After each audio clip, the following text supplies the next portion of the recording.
देखिए, इजराइल के हमले में ईरान में 104 लोगों की जान गई। इजराइल की सेना ने तेहरान में अली खामनेई के घर के पास भी हमला किया था और ईरान के राष्ट्रपति के कार्यालय को भी निशाना बनाया गया था। इजराइल की सेना का दावा है कि उसने ईरान में 200 से ज्यादा ठिकानों पर हमले किए। देखिए, बड़ी खबर आपकी टेलीविजन स्क्रीन पर। इस वक्त पूरे विश्व की नजरें इजराइल और ईरान पर टिकी हुई हैं, क्योंकि दोनों ही देशों के बीच में युद्ध जैसे हालात हैं। एक दूसरे पर ताबड़तोड़ हमले किए जा रहे हैं। इजराइल की अब सेना का दावा है कि उसने ईरान में 200 से ज्यादा ठिकानों पर लगातार हमले किए हैं। तस्वीरें भी आपको दिखा रहे हैं, जिसकी वजह से पूरा इलाका मलबे में लगभग तब्दील हो चुका है। ईरान के राष्ट्रपति के कार्यालय को भी निशाना बनाया गया था। आपको बताते चले कि इजराइल को सेना ने तेहरान में अली खामनेई के घर के पास भी हमला किया था, जो इजराइल की सेना है। इजराइल के हमले में ईरान में 104 लोगों की मौत की दावा किया जा रहा है और इतना ही नहीं, ईरान के 3 उच्च अधिकारी सेना के वो भी मार गिराए गए हैं। इजराइल ने बड़ा दावा किया, जिसके बाद से ईरान भी अब ताबड़तोड़ हमले करना शुरू कर चुका है इजराइल पर।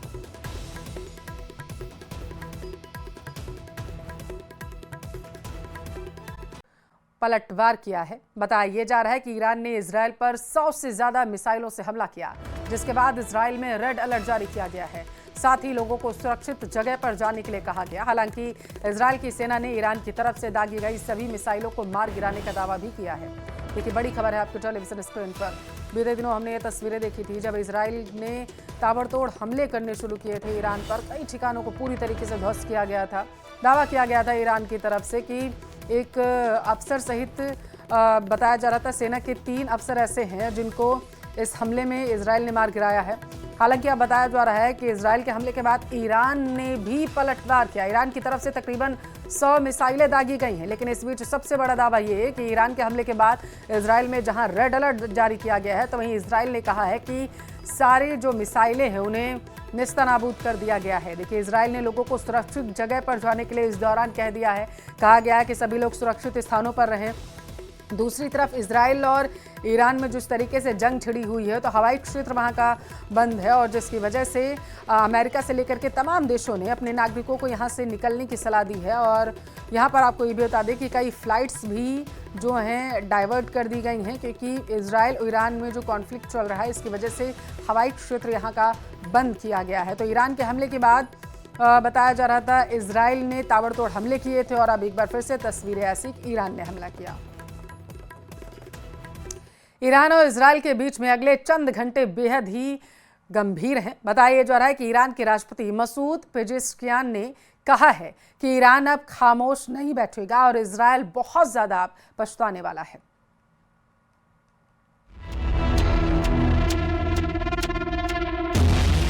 तेहरान से 150 किलोमीटर दक्षिण में जमकरान में इस तारीखी मस्जिद पर लाल परचम फहराया जा रहा है। शहर के पास बनी ये मस्जिद कम से कम 1000 साल पुरानी बताई जा रही है। यहां इस लाल झंडे को फहराए जाने का मतलब ना सिर्फ अफसोस की निशानी है, बल्कि बदला लेने का बहुत बड़ा सिग्नल भी है।